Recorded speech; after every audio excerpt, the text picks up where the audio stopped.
ನೀವು ತಲಾಕ್ ಬಗ್ಗೆ ಹೇಳಿದ್ರಿ, ಜೊತೆಗೆ RSS ನ ಮೋಹನ್ ಭಾಗವತ್ ಹೇಳ್ತಾರೆ ಮೂರ್ ಮಕ್ಕಳು ಮಾಡ್ಕೊಳ್ಳಿ ಅಂತ ಹೇಳ್ತಾ ಇದ್ರು. ಮಕ್ಕಳು ಮಾಡ್ಕೋಬೇಕು ಅನ್ನೋ ಸಂದೇಶವನ್ನು RSS ಕೂಡ ಕೊಟ್ಟಿದ್ದಾರೆ.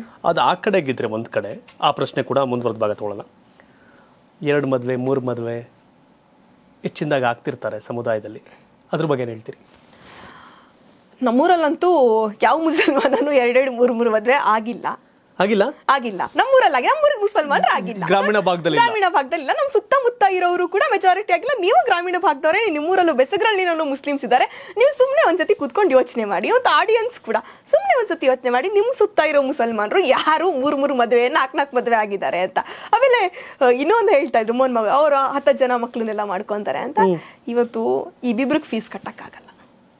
ನಿಮ್ ಮನೆ ಅಕ್ಕಪಕ್ಕ ಇರೋ ಮುಸಲ್ಮಾನರು ಅಥವಾ ನಿಮ್ ಫ್ರೆಂಡ್ಸ್ಗಳು ನೋಡಿ ಎಷ್ಟು ಜನ ಮಕ್ಳು ಮಾಡ್ಕೊಂಡಿದ್ದಾರೆ.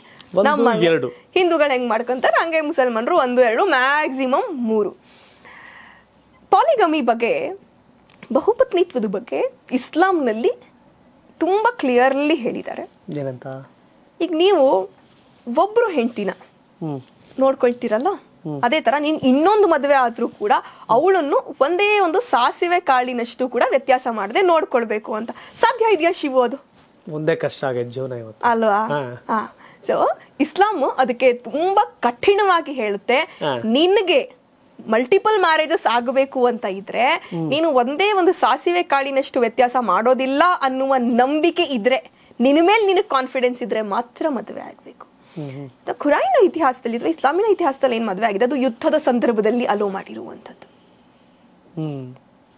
ಯುದ್ಧ ಆಗತ್ತೆ, ಸತ್ತೋಗಿರ್ತಾರೆ ಆ ಸಂದರ್ಭದಲ್ಲಿ, ಅವರ ಹೆಂಡತಿಯರು ವಿಧವೆಯರಾಗಿರ್ತಾರೆ. ಅವರನ್ನ ಆ ಟೈಮಲ್ಲಿ ಪ್ರಾಸ್ಟಿಟ್ಯೂಷನ್ಸ್ಗೆ ಅಥವಾ ಬೇರೆಯವರು ದಬ್ಬಾಳಿಕೆಯ ರೂಪದಲ್ಲಿ ಆ ಹೆಣ್ಮಕ್ಳನ್ನ ಉಪಯೋಗಿಸ್ಕೊಳ್ತಾ ಇರ್ತಾರೆ. ಅಂತ ಸಂದರ್ಭದಲ್ಲಿ ಅವರಿಗೊಂದು ಬದುಕು ಅನ್ನುವಂಥ ಕಾರಣಕ್ಕೆ ಅವತ್ತಿನ ಕಾಲದಲ್ಲಿ ಒಂದು ಅಲೋ ಅಂತೇಳಿ, ಅಂದ್ರೆ ಒಂದು ಆಗಬಹುದು ಅಂತ ಹೇಳಿ, ಅದಕ್ಕೆ ಯಾವಾಗ ಆಗಬಹುದು ಅನ್ನುವಂಥ ಸ್ಪಷ್ಟವಾದಂಥದ್ದನ್ನು ಕೂಡ ಖುರಾನಲ್ಲಿ ಬರ್ತಿದ್ದಾರೆ. ಯುದ್ಧದ ಸಂದರ್ಭದಲ್ಲಿ, ಅನಾರೋಗ್ಯದ ಸಂದರ್ಭದಲ್ಲಿ. ನೀವ್ ಹೇಳ್ತೀರಿ ಅವತ್ತಿನ ಉದ್ದೇಶ, ಬಟ್ ಆ ಉದ್ದೇಶ ಪಾಲನೆ ಆಗ್ತಿದೆಯಾ ಇವತ್ತು?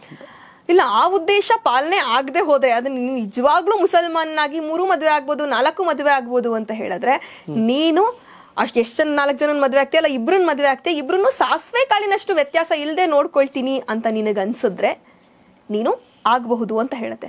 ಅಂಥ ಸಾಸಿವೆ ಕಾಳಿನ ವ್ಯತ್ಯಾಸ ಇಲ್ಲದೆ ನೋಡ್ಕೊಳಕ್ ಇವತ್ತು ಯಾವ ಗಂಡಸಿನ ಕೈಯಲ್ಲೂ ಸಾಧ್ಯ ಇಲ್ಲ.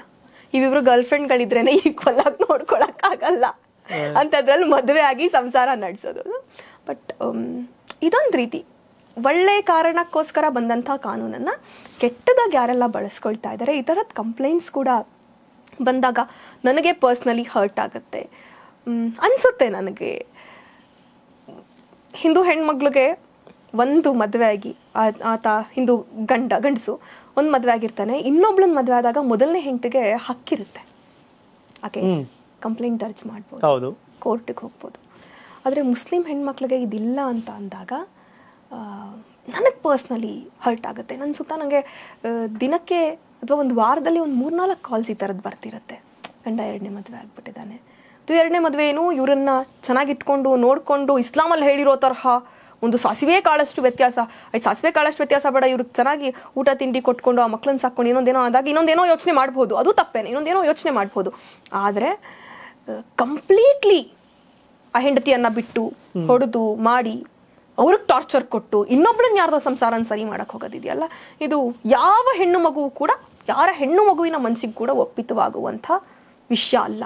ನಮ್ಮನೆ ಹೆಣ್ಮಕ್ಳಾಗಿದ್ರೆ ನಾವು ಹೆಂಗೆ ನಿಂತು ಅದನ್ನು ವಿರೋಧಿಸ್ತೀವೋ, ನಾನು ಅದೇ ಧಾಟಿಯಲ್ಲಿ ಯಾವ ಹೆಣ್ಮಕ್ಳು ಬಂದರೂ ಕೂಡ ನಾನು ಅದನ್ನು ವಿರೋಧಿಸ್ತೀನಿ.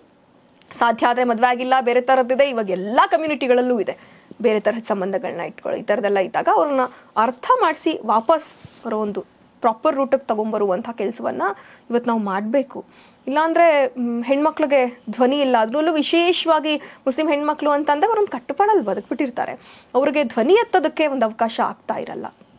ನೀವು ನಿಜವಾಗ್ಲೂ ಸಮಾಜನ ಏನೋ ಒಂದು ಒಳ್ಳೇದು ಮಾಡಬೇಕು ಅಂತ ಅಂದಾಗ ಈ ತರಹದ ಸಮಸ್ಯೆಗಳನ್ನು ಕೂಡ ನಾವು ಬಗೆಹರಿಸ್ತಾ ಬರಬೇಕು ಅಂತ ನನಗೆ ಪರ್ಸ್ನಲಿ ಅನಿಸುತ್ತೆ. ನಾನು ಪರ್ಸ್ನಲಿ ಅದ್ರ ಬಗ್ಗೆ ಒಂದು ವಿಶೇಷವಾದ ಕಾಳಜಿಯನ್ನು ತಗೊಂಡು ನಮ್ಮ ಹುಡುಗರುಗಳಿಗೆಲ್ಲ ಹೇಳ್ತಿರ್ತೀನಿ, ಒಬ್ಬೊಬ್ರನ್ನ ಸಾಕ್ರ, ಅವ್ರನ್ನ ಚೆನ್ನಾಗಿ ನೋಡ್ಕೊಳ್ಳಿ, ನಿಮ್ಮನ್ನ ಬಂದಿರ್ತಾರೆ, ನೀವೇ ಎಲ್ಲ ಅಂತ ಅಂದ್ಕೊಂಡು ಅವ್ರ ಮನೆ ಅಪ್ಪ ಅಮ್ಮ ಎಲ್ಲರನ್ನೂ ಬಿಟ್ಟು ಬಂದಿರ್ತಾರೆ, ನೀವು ಒಪ್ಪಿ ನಿಖಾದಲ್ಲಿ ಜೀವನ ಪರ್ಯಂತ ಚೆನ್ನಾಗಿ ನೋಡ್ಕೊಳ್ತೀನಿ ಅಂತ ಹೇಳಿ ಕರ್ಕೊಂಡು ಬಂದಿರೋ ಹೆಣ್ಮಗಳಿಗೆ ನೀವು ಒಳ್ಳೇದನ್ನ ಮಾಡಲಿಲ್ಲ, ಚೆನ್ನಾಗಿ ನೋಡ್ಕೊಳ್ಳಿಲ್ಲ ಅಂತ ಅಂದರೆ ನೀವು ಬೇರೆಯವ್ರಿಗೆ ಏನು ಒಳ್ಳೇದು ಮಾಡ್ತೀರಾ?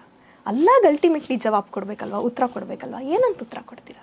ನಿಮ್ಮನ್ನ ನಂಬಿ ಬಂದೊಳಗೆ ಮೋಸ ಮಾಡ್ಬಿಟ್ಟು ಇನ್ಯಾರೋ ಒಬ್ರು ಕಷ್ಟದಲ್ಲಿದ್ದಾರೆ ಅದಕ್ಕೋಸ್ಕರ ಅವಳನ್ನ ಮದುವೆ ಆಗ್ತೀನಿ ಅಂತ ಹೇಳತ್ತಿದೆಯಲ್ಲ, ದಟ್ಸ್ ನಾಟ್ ರೈಟ್. ಇವತ್ತಿಗೆ ಅವತ್ತಿನ ಮೈಂಡ್ಸೆಟ್ಗೆ ಹೆಣ್ಮಕ್ಳು ಒಪ್ಕೊಂತಿದ್ರೋ ಏನೋ, ಬಟ್ ಇವತ್ತಿನ ಮೈಂಡ್ಸೆಟ್ಗೆ ಯಾವ ಹೆಣ್ಣು ಮಗುಗೂ ಅದನ್ನು ಒಪ್ಕೊಳ್ಳೋಕ್ಕೆ, ಪಾಲಿಗಮಿಯನ್ನು ಒಪ್ಕೊಳ್ಳೋಕ್ಕೆ ಖಂಡಿತವಾಗ್ಲೂ ಮನಸ್ಸಿರಲ್ಲ.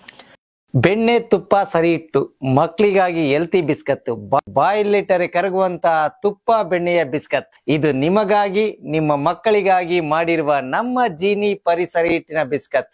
ರಾಗಿ ಭಂಡಾರದಿಂದ ಮಾಡಿರುವಂತ ನಮ್ಮ ಜೀನಿ ಬಿಸ್ಕತ್ ನೀವು ತಿನ್ನಿ, ನಿಮ್ಮ ಮಕ್ಕಳಿಗೂ ಪ್ರತಿದಿನ ತಿನ್ನಿಸಿ.